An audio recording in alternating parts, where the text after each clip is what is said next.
Good morning everybody and welcome to the woods. Brandelhow Wood to be precise, on the western side of Derwent Water in the Northern Lake District. And it is a wonderful time of year to come out and do some woodland photography. The trees are just starting to come into leaf now and we have this wonderful array of different shades of yellows and greens. It's really beautiful. And it's wonderful to be out at first thing in the morning. The sun is just coming up. We're about 5:45 in the morning. And it's nice just to soak it all up and listen to the birds chirping away in the trees.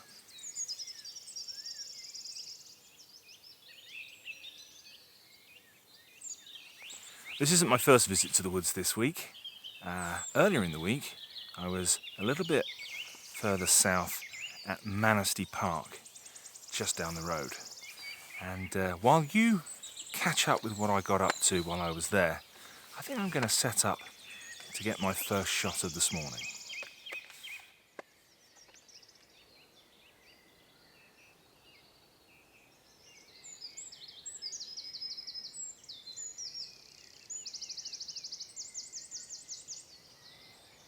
We're coming towards the end of April now, and it's an absolutely beautiful time of year. And I think there are times when we just need to slow down and give ourselves the opportunity just to soak it all in.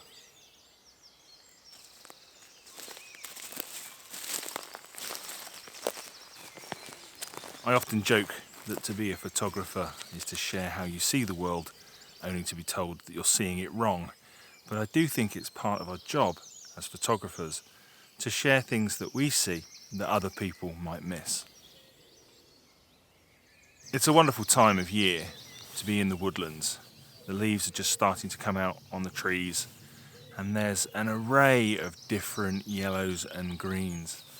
Later on in the year, when we get into summer, it's pretty much going to be one sort of monochromatic dark green, but for now there's plenty of variety. I want to create a shot that tries to show off the variety of the colours. So I found a little view through here. We've got a couple of different types of tree. In the foreground we've got some birch, and they're a very kind of pale green colour at the moment. And behind that, I think, is an oak tree, and that's got more sort of yellowy leaves at this time of year. And then behind that are some larch, and they're a dark green. And I'm hoping that this shot kind of shows off, as I say, that variety of colours that you get at this time of year.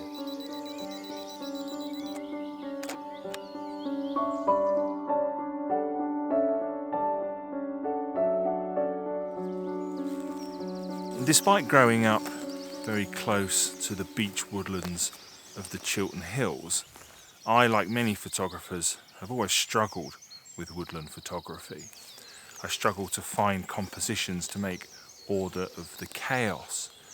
But for the last 12 months, I've been working really hard to make improvements here. And one of the things that I've learned is that you just can't rush it.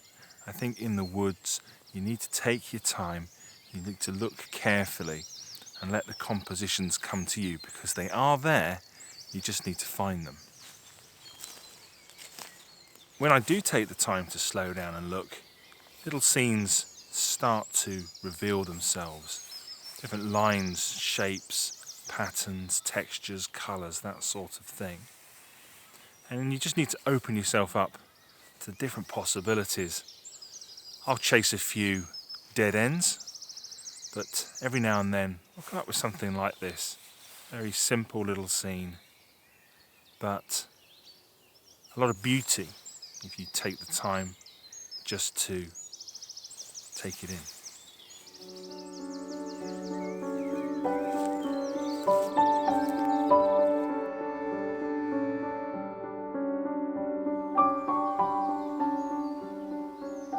I've never subscribed to the theory that we make photographs. I think it's something that Ansel said, and far be it from me to contradict the great man, but we all have our own philosophies. I think the photographs are out there, you've just got to go and find them.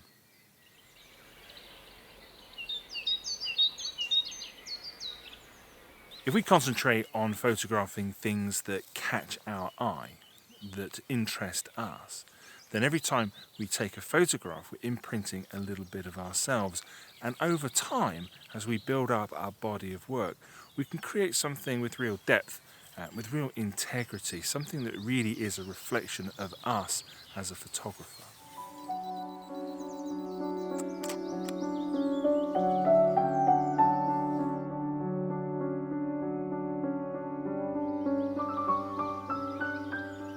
I'll be honest, I wasn't all that enamoured with those shots when I got home. I talked there a little bit about how photography is about presenting how we see the world, and over the last few years I've got very, very good at expressing my own vision. My photography definitely aligns most of the time with how I see the world. But the Woodlands is still an area that I struggle. I don't think those images quite aligned with my vision. They didn't represent how I was seeing the woodland at that time. And so the only thing that we can do is to keep trying. So I've come out again this morning and I'm going to have another go. So let's look at the first shot of today. I'm still trying to fill the frame with some of that colour, and so I've got the long lens on and I picked out a single oak tree in the distance, very simple composition, just with the trunk surrounded by those leaves, but this time they're backlit and that's bringing out a bit more of the colour.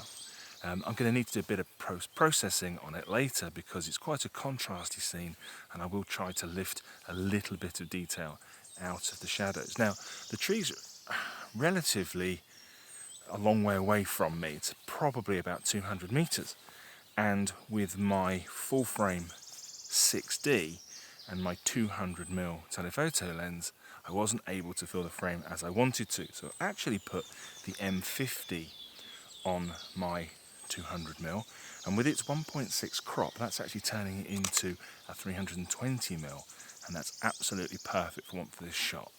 And so that's a little tip. That's why I have a crop sensor camera as my backup, because it does give me extra range on my telephoto lens.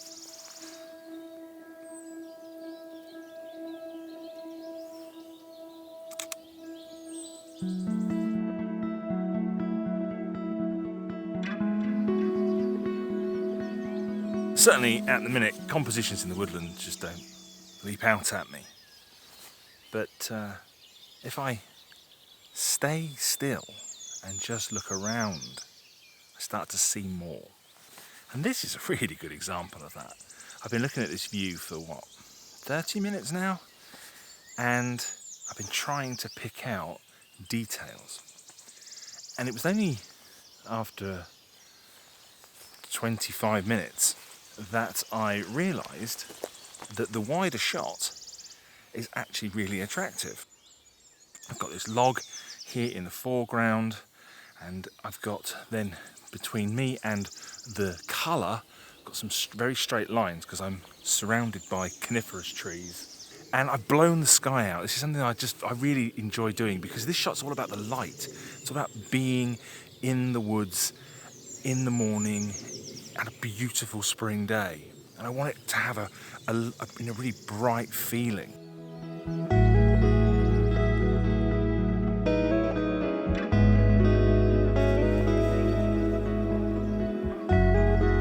I was tempted to leave it there. One thing that I have learned about woodland photography: quit while you're ahead, and I think that shot has some potential.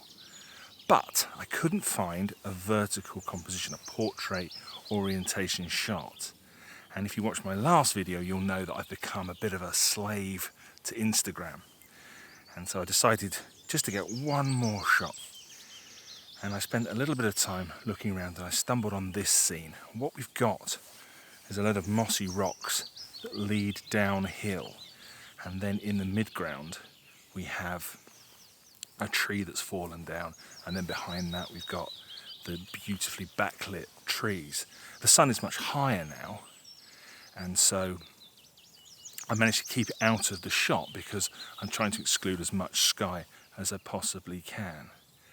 And I think this composition works quite well. I think it's quite a nice little scene, quite peaceful. But it's all about the light and how it's falling on the rocks in the foreground and that tree in the midground.